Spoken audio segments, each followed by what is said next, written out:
What's up, guys? Shay Stevens here, PDGA number 77522, and today we're taking a look at R2 Neutron plastic. Let's get to it.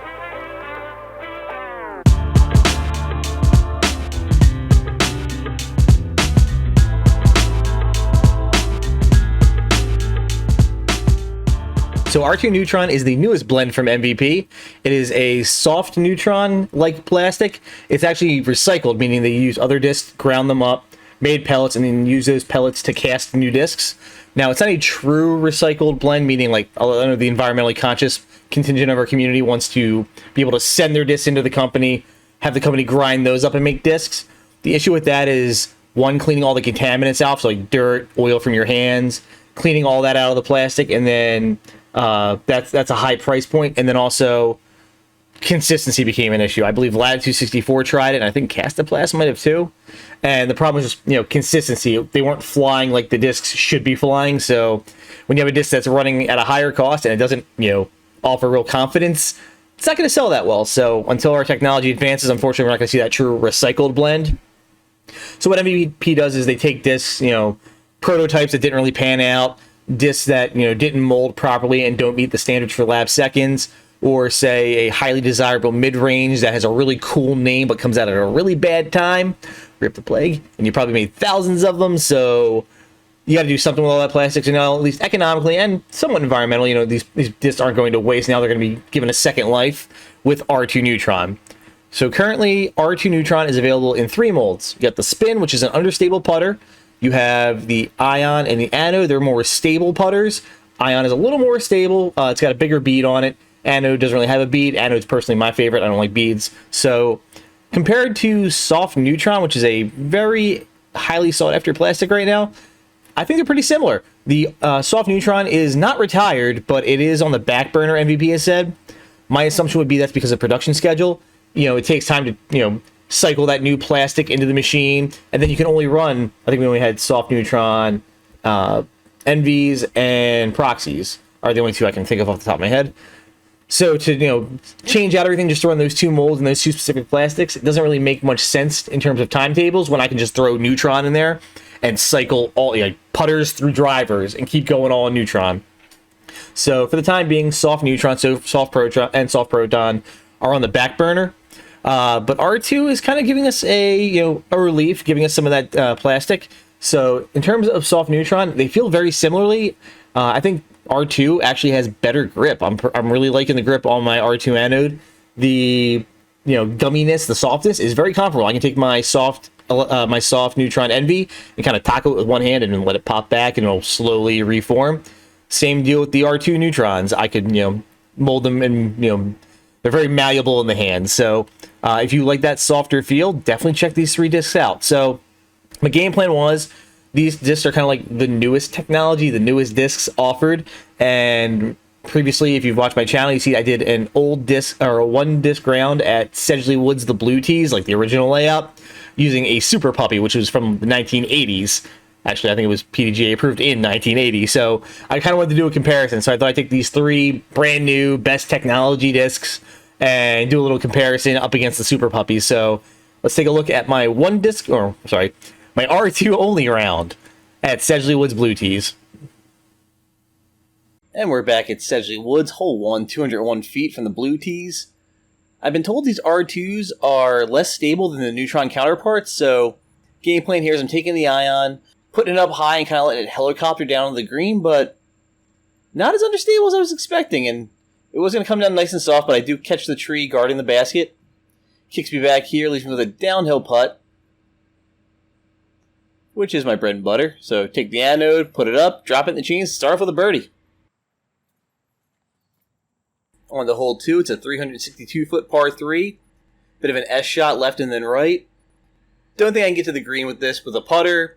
So I'm going to take the Ion on a turnover forehand, and it just shapes beautifully. Turns the corner, keeps pushing forward, puts me right in the gap. Got a spin up shot coming here. This used to be my bread and butter when I threw the spin. And dang, does that feel clean.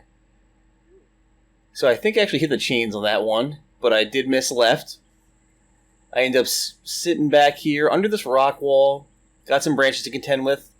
Gonna take the Anode. Tickle some limbs, but still hit the putt. Saving par on that hole is not bad.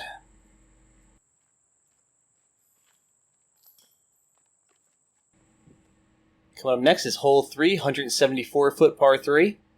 Basket is to the left and on a really steep downslope, so I'm going to be taking the iron. Decent amount of height, right at that big tree there, letting it hyzer into the green. Thought I pushed it too far, but coming down to take a look at my shot here, it's not terrible, about 20-footer or so. A little below the basket too, so putting uphill a bit. But I knock it down for another birdie.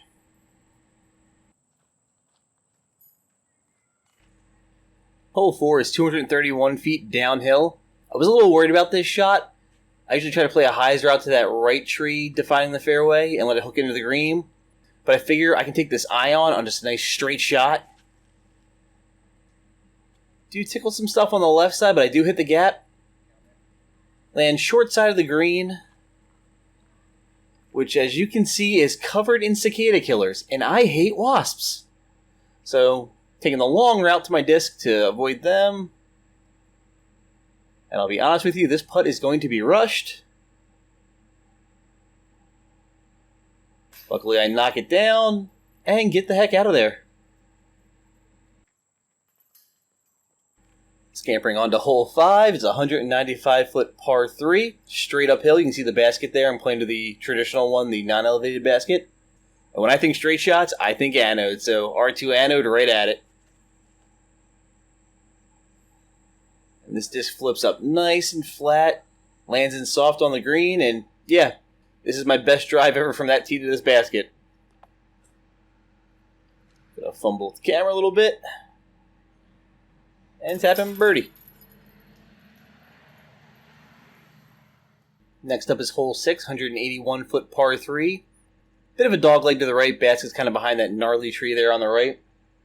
I was considering throwing the forehand ion, but this just shapes so much like my old spin turnover. I had to give the R2 spin a shot here. Pull my pants up because I'm finally losing the quarantine 15. So send the spin out to the left, let it turn over, pass right in front of the tree, and I go right over top of the basket.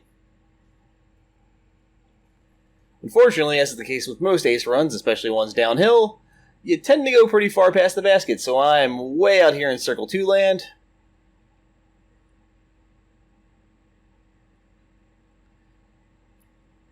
I was going to go with a backhand approach, but I think I'm just inside my step putt range, so giving it the step, plenty of air, and just behind the basket I thought I hit it.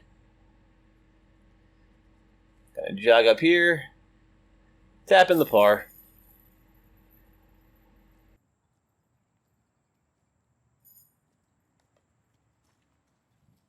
Hole 7 is a 261-foot par 3, pretty much a straight shot. Needed just to hyzer a little bit at the end to get to the basket. I typically throw an envy on this shot, so I'm ripping an anode, trying to flip it up to flat. Got a good rip on it, and I thought I came in like 30 short, so I was looking for a while. Turns out, yeah, it was pin high. So hopping up here for a tap in. Really happy with that glide on the anode. It carried further than I thought it would.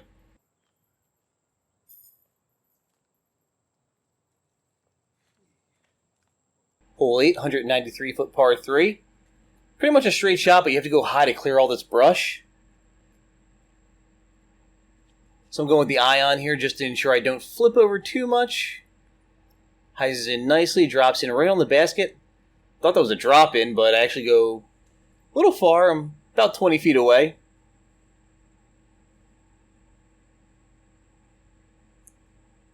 Well, it's a textbook putt, so taking that birdie.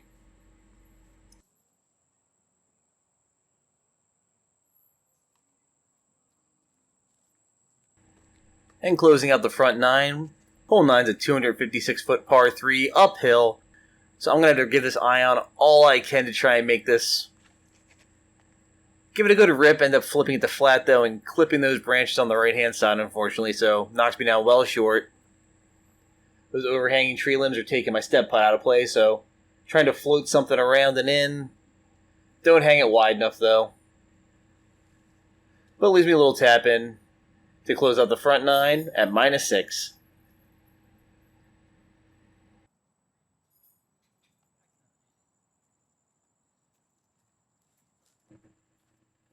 So that was the front 9 of my R2 only round at Sedgley.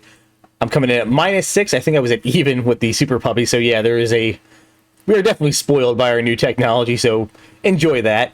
Now, stay tuned. I'm going to have the back 9 up as soon as I can. Work's getting a little crazy right now. Hopefully I'll have it out by the end of this week. And I will be doing a giveaway of an R2 disc, so stay tuned for that. Thanks again for watching, guys. If you have any questions, reach out to me. I'll do my best to answer them. Take care. Thank you for watching the front 9 of my R2 Neutron only round at Sedgley Woods. If you haven't already, please like the video and subscribe to the channel for more content like this and other disc golf content. Lastly, thank you to my sponsor. For all your disc golf needs, check out Basket Bashers Disc Golf.